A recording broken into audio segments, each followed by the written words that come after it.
Boa noite a todos, irmãos e irmãs. Quero começar agradecendo a oportunidade de estar aqui, agradecer a Deus, a Jesus, aos trabalhadores dessa casa, encarnados e desencarnados, por essa oportunidade. Lembrando que eu sou um estudante da doutrina espírita, um estudante desta casa, e como estudante me aprofundo em alguns temas para que, ao chegar aqui, possamos estudar todos juntos. Este caminho tão bonito que a doutrina espírita nos oferece para a nossa evolução espiritual. E o que nós iremos estudar hoje, todos juntos, é o capítulo 11 do Evangelho segundo o Espiritismo. É por aqui hoje que nós vamos elaborar o nosso estudo. E vem uma grande revelação de Jesus: amar ao próximo como a si mesmo. Por que uma grande revelação? Porque observe que quando Jesus esteve aqui na Terra, ainda não estava no mandamento da época, deixado por Moisés, amar o próximo como a si mesmo. Então, como foi esse momento? Como ocorreu essa revelação? E nós temos esse momento marcado porque Jesus estava no seu ensinamento e os fariseus, que naquela época era o povo que mantinha as leis, era o povo que estudava, eram os grandes dos tempos, já traziam a mensagem de um único Deus, que nós temos conhecimento até agora, mas eles ainda não aceitavam Jesus como Messias. Então os fariseus, diz a passagem, sabendo que Jesus havia calado os saduceus, foram até Jesus e perguntaram a Jesus: qual é o grande mandamento? Jesus manteve: amar a Deus sobre todas as coisas, mas traz um novo, que é semelhante a esse: amar o próximo como a si mesmo. Trabalhoso, desafiador, Jesus vai além quando diz: fazei aos homens tudo o que quereis que eles vos façam, pois é nisto que consiste a lei e os profetas. Amar ao próximo como assim? E como nos amamos? É mais do que um dizer, né? É mais do que uma frase, é uma reflexão profunda das nossas próprias vivências, emoções, sensações, como que nós nos amamos. Porque dependendo dessa resposta, é como nós vamos amar o outro, e é como nós vamos fazer ao próximo aquilo que nós gostaríamos que fizesse para nós. É nessa caminhada. Mas se ainda não ficou bem explicado, se ainda não ficou bem nítido, Jesus traz mais um momento de reflexão. Quando, emendado a este ensinamento, ele diz o seguinte: o reino dos céus é comparado a um rei que foi cobrar a dívida de um servo. Ele foi cobrar essa dívida e disse para o servo: venda tudo que você tem para pagar, são 10.000 talentos, eu quero meu dinheiro. Vende esposa, vende filhos, vende tudo, eu quero meu dinheiro, eu quero ser pago. Mas o servo, não tendo como pagar, se ajoelha a seus pés e pede: misericórdia, eu não tenho como te pagar. Movido de compaixão e de piedade, o rei o livra da dívida. Está perdoado, está tudo bem. O que esse amigo faz? ele sai dali e já dá de cara com alguém que devia 100 talentos para ele. O que ele faz?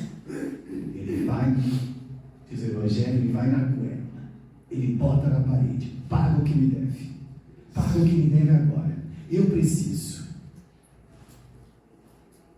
A pessoa tem o ato que ele teve ali instante, se ajoelha para ele e diz: eu não tenho como pagar. Ele falou: eu não quero saber, leva preso, eu quero meu dinheiro. Quem assistiu aquilo tudo correu lá para o rei. Aconteceu isso, isso, isso. O rei chamou ele de volta. Eu tive piedade de ti, perdoei a tua dívida. Por que você não fez o mesmo com seu irmão? E mandou que prendesse ele também. Então, Jesus completa o ensinamento e diz: é assim que meu Pai que estás no céu vos tratará, se não perdoardes do fundo do coração as faltas que vossos irmãos houveres cometido contra cada um de vós. Então Deus nos perdoa constantemente os nossos equívocos. Todos os momentos nós temos a oportunidade de recomeçar. Está aí a respiração. Estamos respirando agora. Estamos vivendo. Mas quando é para nós perdoar a mínima falta do nosso irmão de caminhada evolutiva, nós recusamos a perdoar.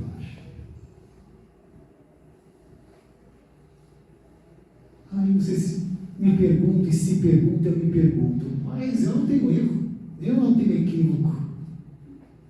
Será?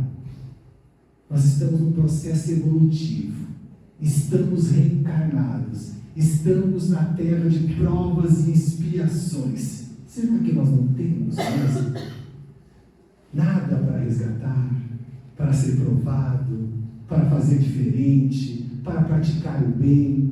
Não precisamos constantemente de misericórdia de Deus, porque a reencarnação é um abençoado momento de misericórdia, de estar aqui para fazer diferente, de crescer, de evoluir. Recebemos o perdão divino, por isso estamos aqui. Então é uma boa análise, e nós vamos aprofundar agora no capítulo 11 do Evangelho segundo o Espiritismo. Amar o próximo como a si mesmo. Fazer aos outros o que gostaríamos que fizessem por nós. É a expressão mais completa da caridade, pois resume todos os deveres em relação ao próximo. E isso foi uma super revelação.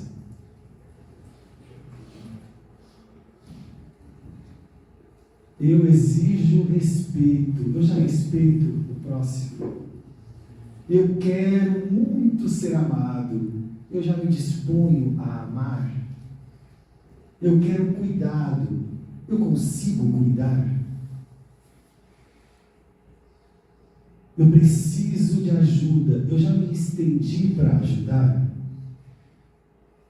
Olha que interessante, é um reflexo que acontece, reflexo importantíssimo para a nossa evolução espiritual. Por isso nós estamos aqui, para crescer espiritualmente. Quando? A cada instante, a cada momento. Tudo que nos vem é preciso um olhar profundo de entendimento. Do outro? Não, nosso. É a nossa conclusão. É o que nós já entendemos do que está acontecendo, mas aqui dentro, não o que me disseram. Porque nós viemos já muitas reencarnações sendo dominados por pensamentos, por atitudes, por preconceitos. Poucas reencarnações nós paramos para refletir na própria vida. O que ela quer nos dizer? Qual é o nosso propósito? Qual é o nosso significado? E olha o caminho abençoado que a doutrina espírita nos traz. O espiritual. Somos espíritos eternos. Então temos o que fazer durante a reencarnação. Quando os homens as tomarem como regra de conduta e como base de suas instituições, entenderão a verdadeira fraternidade e farão reinar entre eles a paz e a justiça. Não haverá mais ódios, nem desavenças, e sim união, concórdia e benevolência mútua, com o simples fazer ao outro aquilo que eu quero que faça para mim. Regra fundamental de um planeta em evolução. Enquanto nós não chegarmos lá, ainda não seremos um planeta regenerado. Porque nós ainda queremos muito para nós, o melhor para nós, e bem pouco para o outro ou quase nada. Mas as transformações estão ocorrendo. A vida está nos mostrando que nós precisamos nos estender mais. E por quê? Para que possamos evoluir. É desta forma que nós vamos evoluir. E não fugindo deste compromisso com a espiritualidade, com o nosso espírito imortal. É uma caminhada, é uma construção. Nós já estamos fazendo e montando e elaborando ela há muito tempo, mas é preciso estar atento, porque nós temos a lei de esquecimento. Nós não lembramos quando reencarnamos. E aí ocorre um fenômeno muito interessante. Nós vamos esquecendo também que somos imortais. E vamos vivendo como se fosse apenas este momento. Apenas agora. Acabou. Encerrou. E o nosso compromisso com a espiritualidade, com a renovação interior, com o autoconhecimento, descobrirmos quem somos, tratar as emoções, acolher o que está nos incomodando para tentar entender o que está acontecendo. É um compromisso nosso, que todos nós aqui, firmamos antes de aqui chegar. Por isso tem tantas coisas que não parecem que nós estamos vivendo pela primeira vez, e não estamos mesmo. Nós estamos repetindo muitas situações, muitas emoções. Para que repetir? Para rever e fazer diferente.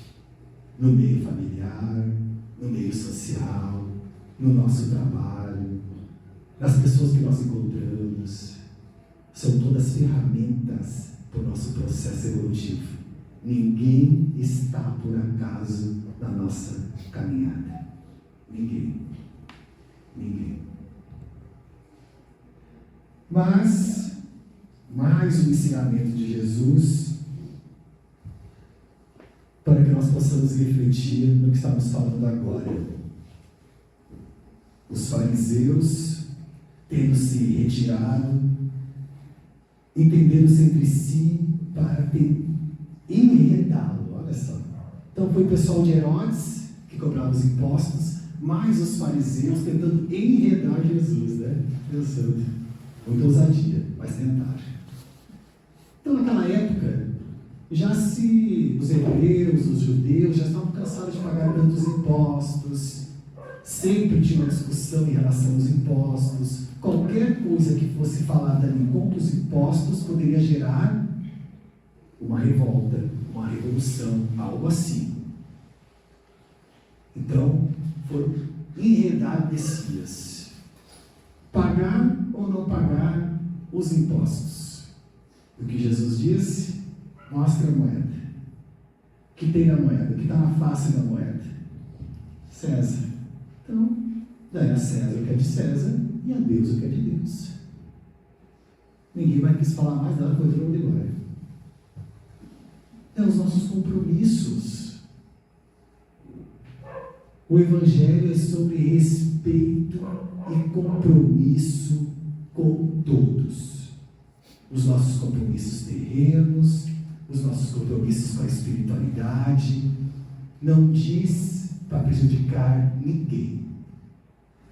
Faça o que tu tem que fazer, mas não esqueça que você é um espírito imortal. O que é de Deus é de Deus. O que é do homem e da terra é do homem e da terra. Nos lembrando que nós esquecemos muito disso. Muitas vezes estamos envolvidos constantemente com as coisas daqui e nem nos damos conta que nós não somos daqui. Nós estamos aqui.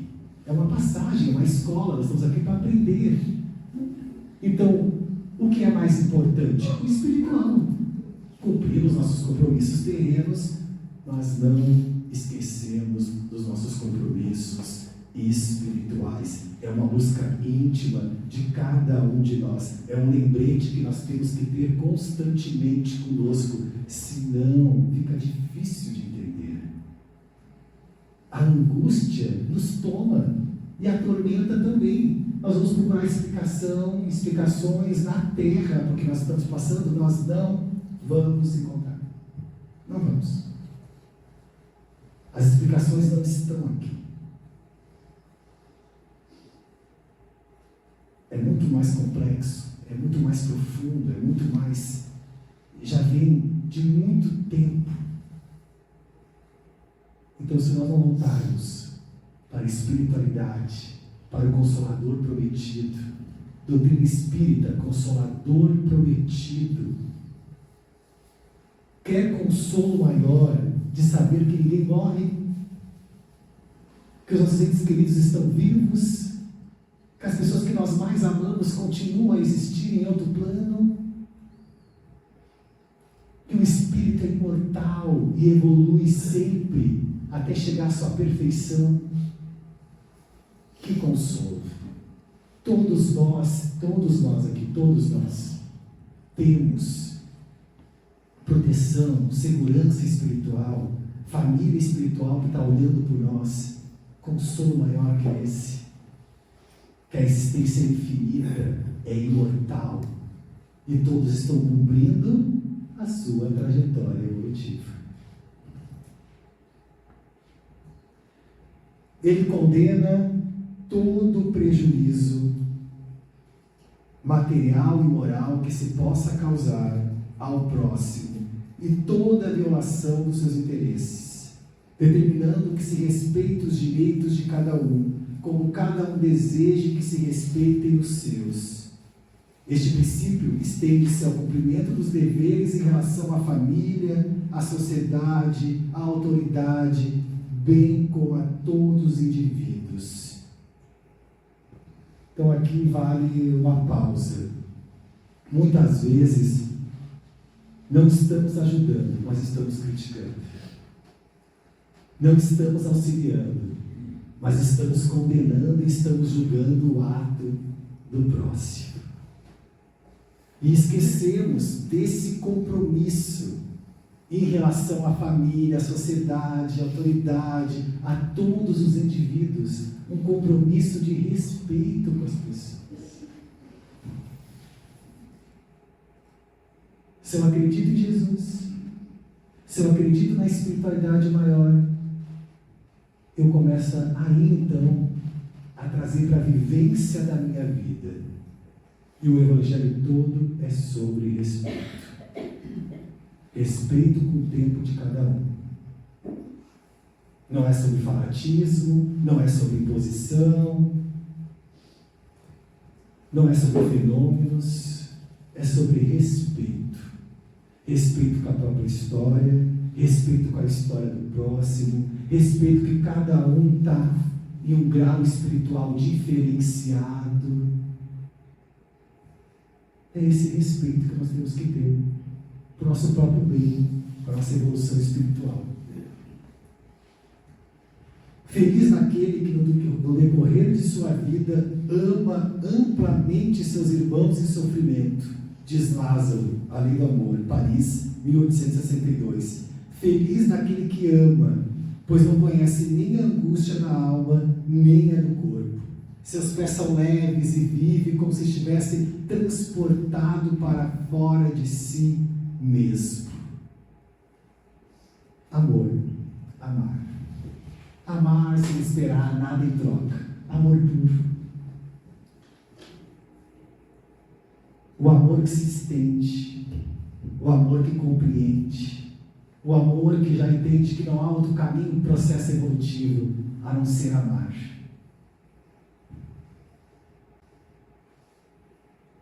Porque é a primeira caminhada, né? Esse amor, que depois nós vamos o amor aos adversários, aos inimigos, aos criminosos. Há muito amor nos esperando para o exercício, mas vai depender do nosso primeiro passo.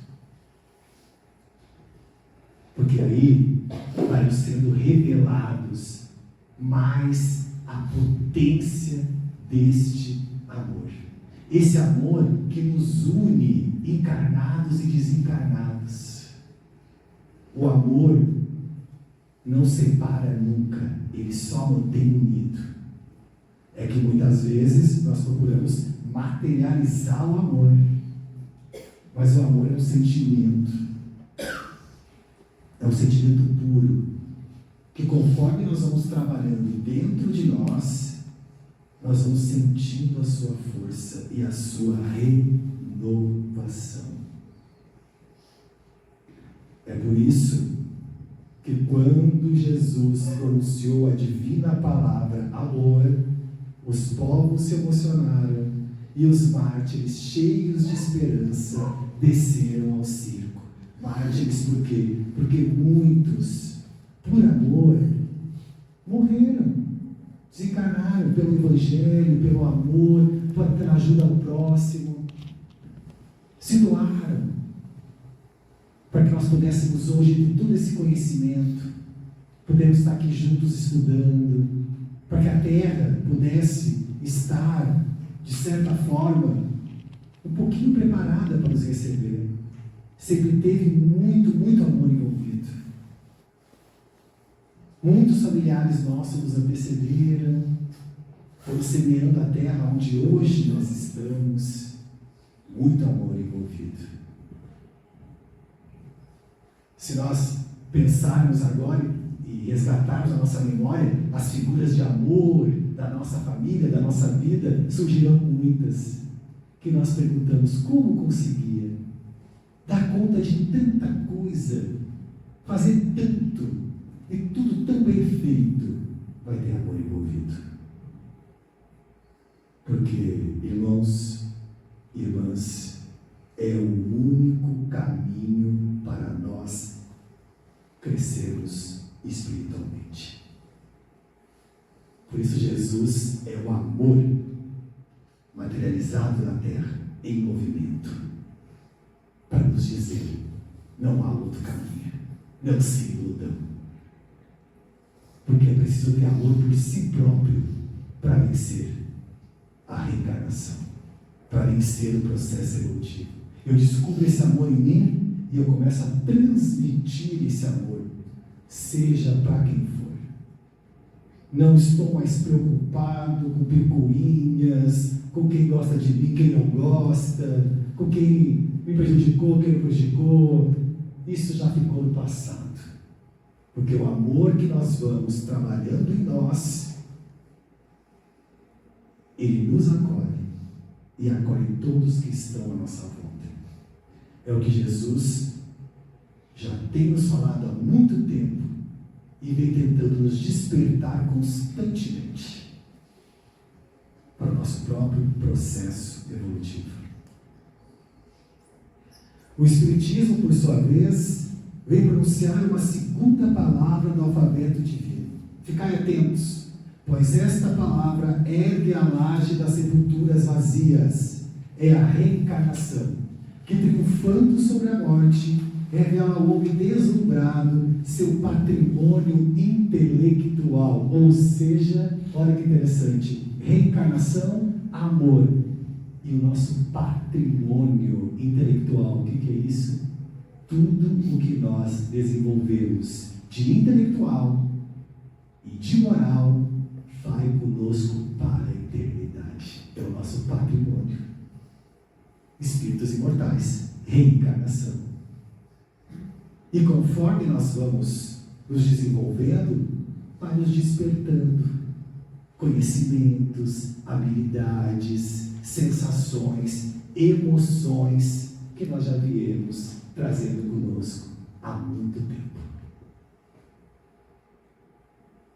Então, não se perde nada.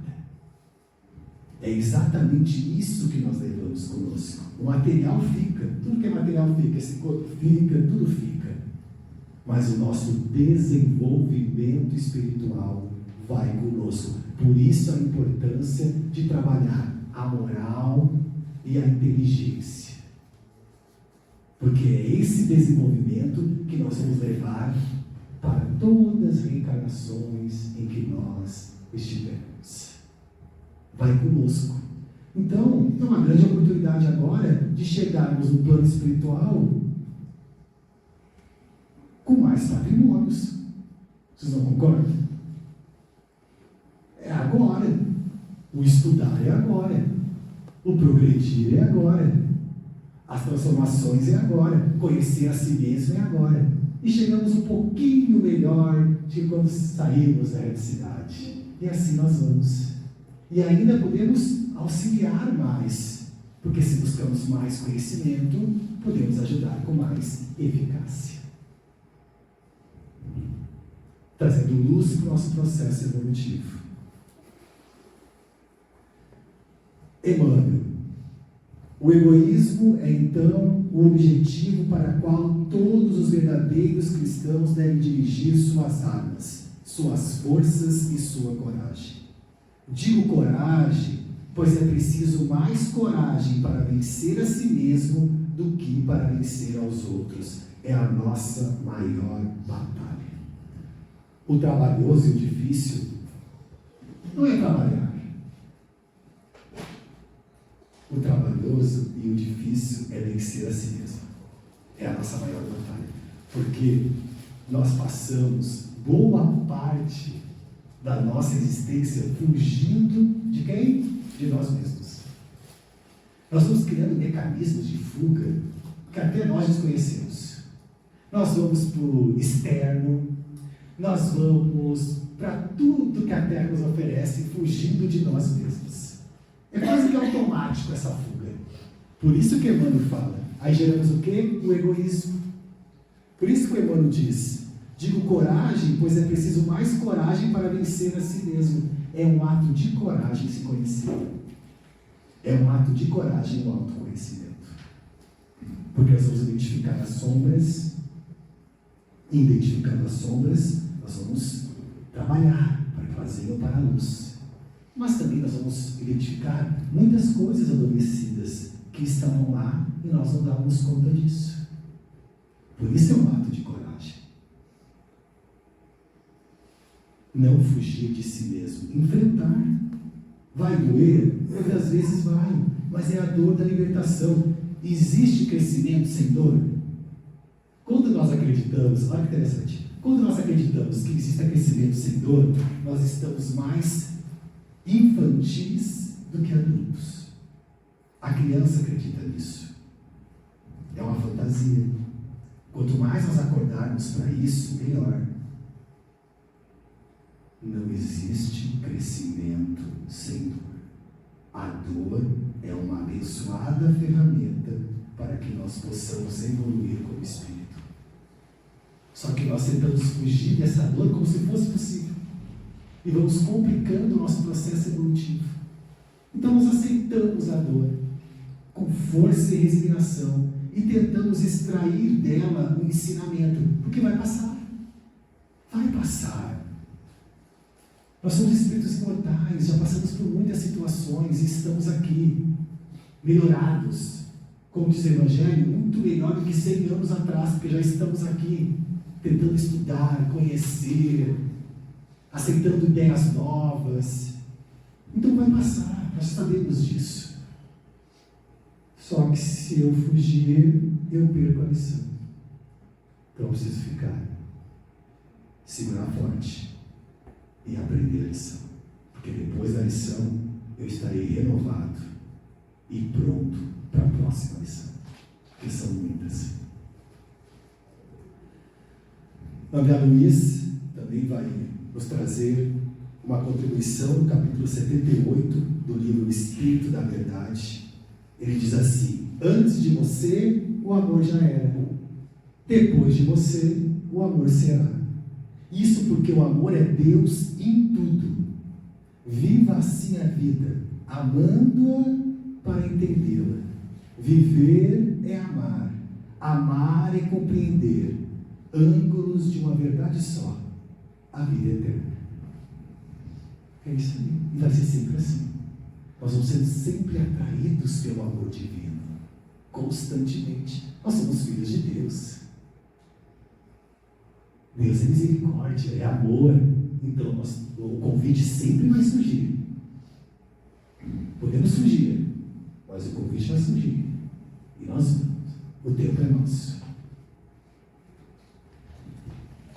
Emmanuel, com Chico Xavier, no livro chamado Indulgência, no capítulo 13, Justiça e Amor, diz assim: quem deseje, pois, avançar para a luz, aprenda a desculpar infinitamente. Parece fácil, né? Parece fácil. Mas olha, é trabalhoso. Falando aqui parece fácil. Mas a gente chega no dia a dia lá, vem a primeira desculpa, chega engasgado lá na garganta. Então sai. A gente não consegue desculpar muitas vezes e nem pedir desculpa. O orgulho não deixa. Aliás, o orgulho está no Evangelho, é a chaga da humanidade. Quem sou eu para pedir desculpa? Quem sou eu para desculpar? Também não. E aí vamos estacionando no processo evolutivo. Porque o céu da liberdade ou o inferno da condenação residem na intimidade da nossa própria consciência. É sobre ficar bem com a própria consciência. A nossa consciência. Então é sobre nós. Eu quero ficar bem comigo mesmo. Eu quero estar livre em pensamento. Eu preciso praticar o perdão. Primeiro, o auto-perdão. Analisar a própria história sem crítica, sem julgamento, e nas passagens equivocadas, se perdoar. Porque se eu não me perdoo, eu não perdoo o outro, eu não perdoo o próximo. É impossível algo que eu não exercite em mim, eu conseguir exercitar com o outro. Então eu preciso exercitar isso em mim. Mas para que tudo isso? Para o nosso processo evolutivo. Eu acredito que todos queiram evoluir. Então é preciso que nós trabalhemos o auto-perdão e o perdão ao próximo. Chegando no final do nosso encontro, diante de tantas informações e do nosso estudo, o que o nosso espírito pede? Calma. Calma, dá tempo para tudo, calma. Não vamos gerar ansiedade, uma palavra que está tão em destaque. O que é ansiedade? Ansiedade é eu estar à frente já, lá no futuro. Eu não estou aqui, estou no futuro. E também tem a ver com controle. Nós temos a doce ilusão de que podemos controlar as pessoas, os lugares, isso gera ansiedade. Então calma. Nós já estamos caminhando, estamos indo. Então precisamos de calma para entender o ensinamento, para nos ouvir e seguir o nosso processo evolutivo. Então, nós vamos agora, para finalizar o nosso encontro, lá para o livro Palavras de Vida Eterna, Emmanuel e Chico Xavier, no capítulo 33, que vai nos ensinar: acalma-te. Ele cita Mateus 19, 26. A Deus tudo é possível. Palavras de Jesus. A Deus tudo é possível. Seja qual for a perturbação reinante, acalma-te e espera, fazendo o melhor que possas. Lembra-te que o Senhor Supremo pede serenidade para exprimir-se com segurança. Sem tranquilidade nós não recebemos os fluidos que vão clarear nossa mente. A terra que sustenta o ar é uma faixa de forças tranquilas. O fruto que te nutre representa um ano inteiro de trabalho silencioso da árvore generosa. Cada dia que se levanta é convite de Deus para que atendamos à obra divina em nosso próprio favor. Se te exasperas, não lhe assimilas o plano. Se te afeiçoas à gritaria, não lhe percebes a voz. Conserva-te, pois, confiante, embora a preço de sacrifício. De certo, encontrarás ainda hoje corações envenenados que destilam irritação e desgosto, medo e fel. Ainda mesmo que te firam e apedrejem, aquieta-te e abençoa-os com a tua paz. Os desesperados tomarão a harmonia. Os doentes voltarão à saúde. Os loucos serão curados. Os ingratos despertarão.